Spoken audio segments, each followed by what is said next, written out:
నమస్కారం. పురాణాస్ ఆఫ్ భారత్‌కి స్వాగతం. ఓం నమః శివాయ. శ్రీ శివమహాపురాణము విద్యేశ్వర సంహిత 15వ అధ్యాయం. దేశకాల పాత్రములు దానముల విశ్లేషణ. ఋషులు పలికిరి. సకల పదార్థముల నెరిగిన వారిలో శ్రేష్ఠుడైన సూత మహర్షి, ఇప్పుడు మీరు క్రమముగా దేశకాలాదులను వర్ణింపుడు. సూతముని చెప్పెను, మహర్షులారా, దేవయజ్ఞాది కర్మలు చేయుటకు తన శుద్ధమైన గృహము సమమైన ఫలమును ఒసగును.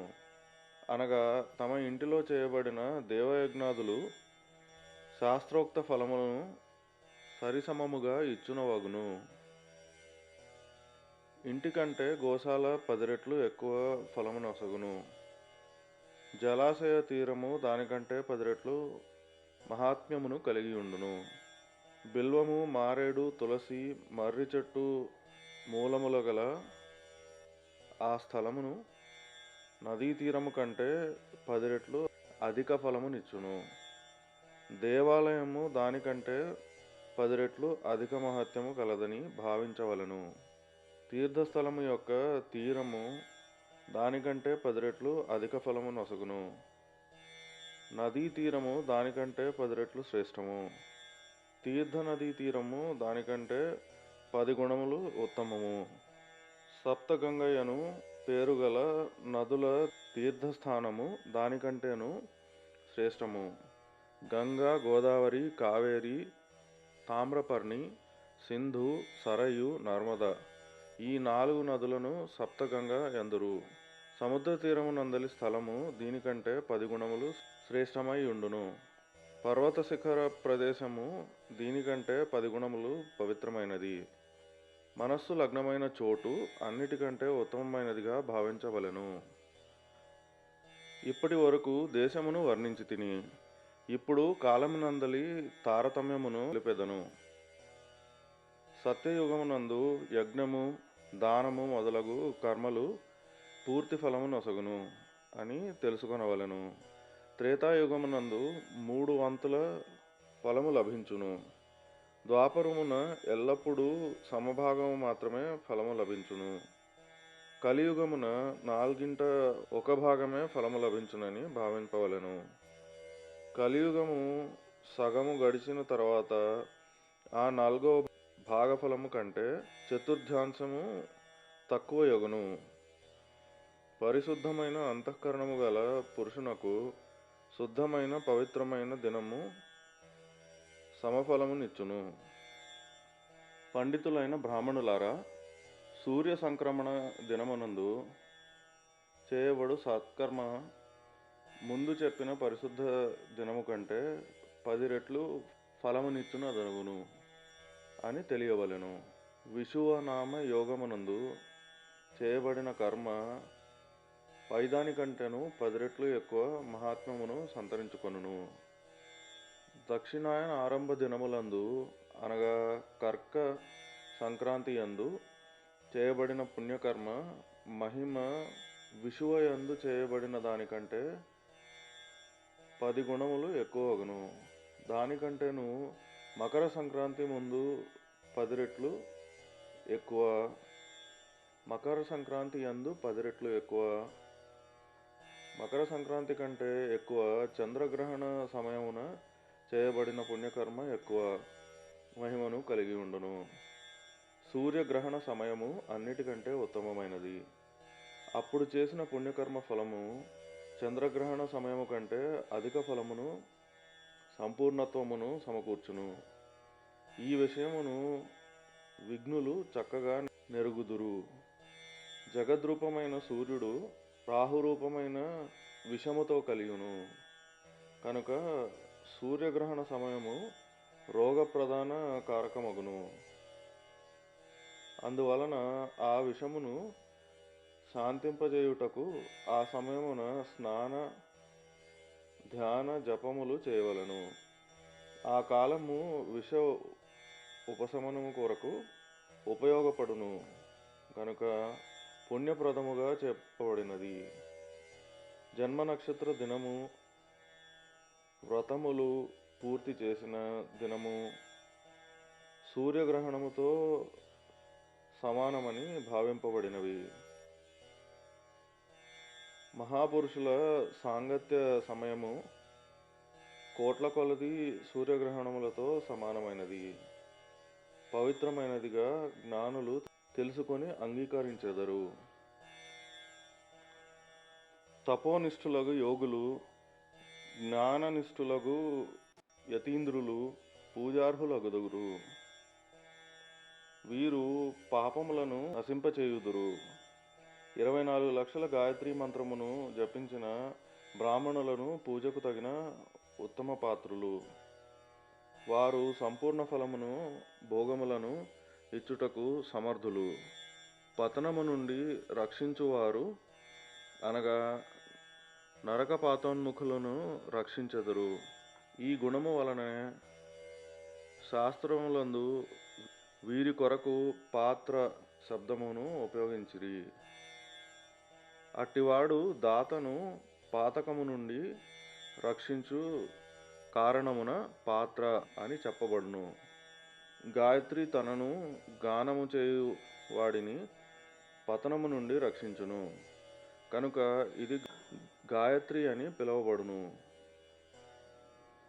ఈ లోకమునందు ధనహీనుడు ఇతరులకు ధనమునివ్వలేడు, ధనవంతుడు ధనమునివ్వగలడు.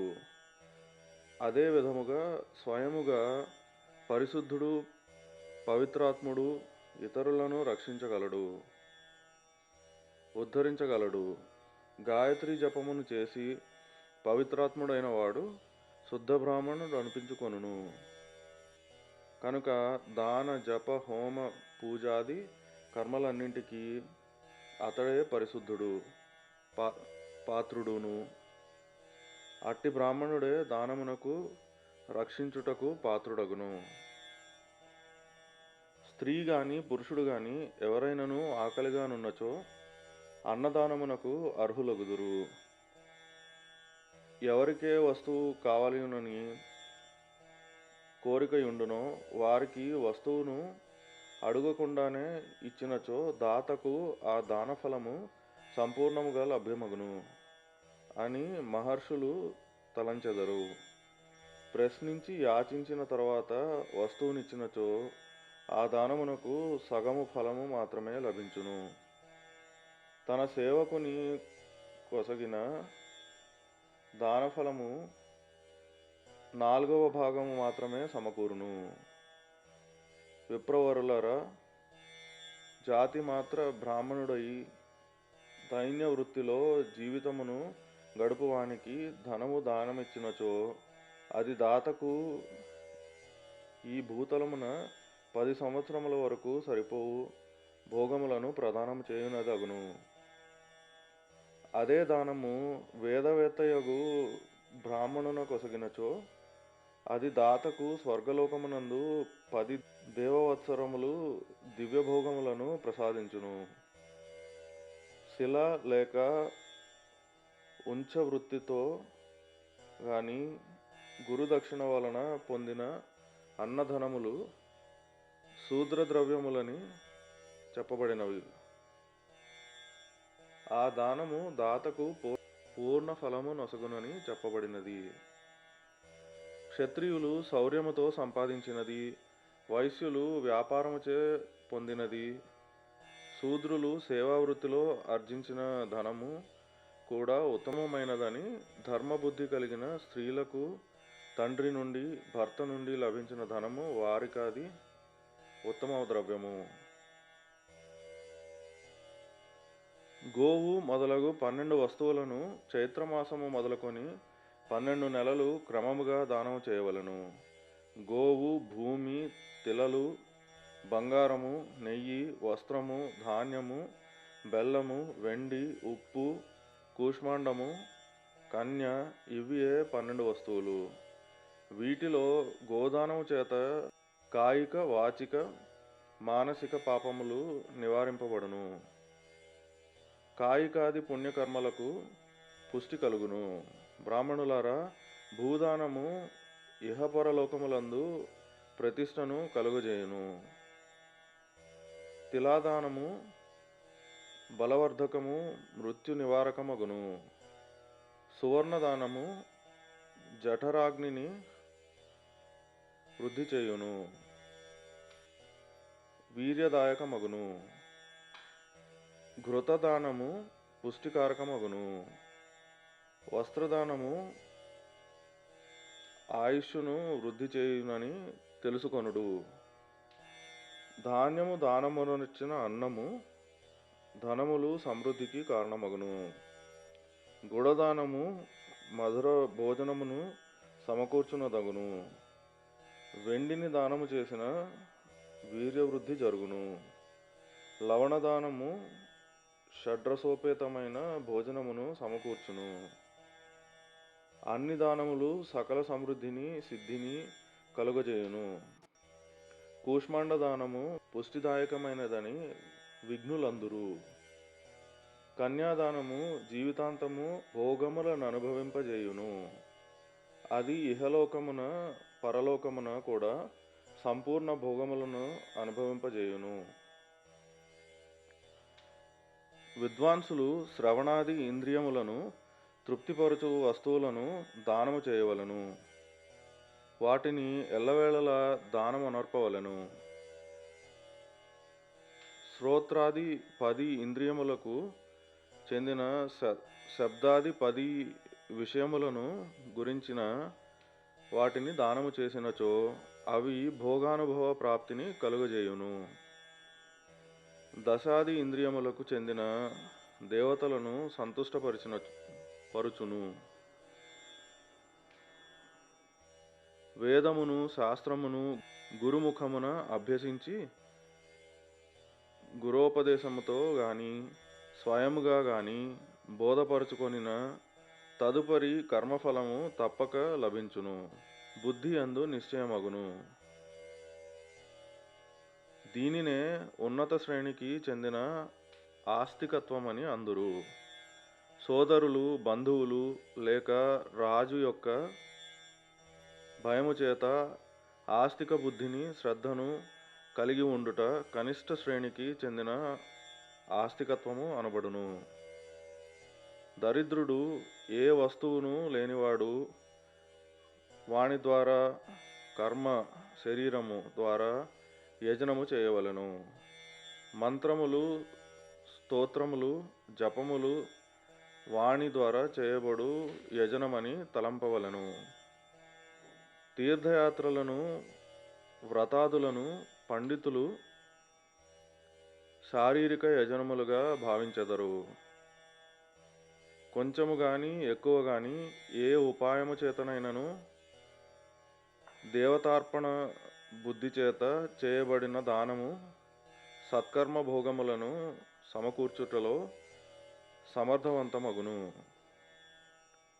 తపస్సు, దానము ఈ 2 కర్మలు ఎల్లప్పుడూ చేయవలెను. రంగు కలిగి ఉండి గుణముల చేత సుశోభితమైన గృహమును దానము చేయవలెను. బుద్ధిమంతుడగు పురుషుడు దేవతల తృప్తి కొరకై ఏమాత్రము ఇచ్చినను అది ఎక్కువగా అన్ని విధముల భోగములను ప్రసాదించునదై ఉండును. ఆ దానము చేత విద్వాంసుడగు పురుషుడు ఇహపరలోకములందు ఉత్తమ జన్మను పొంది సదా సులభమగు భోగములను పొందును.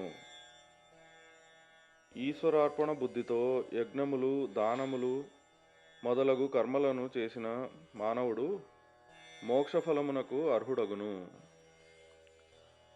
15వ అధ్యాయం సమాప్తం.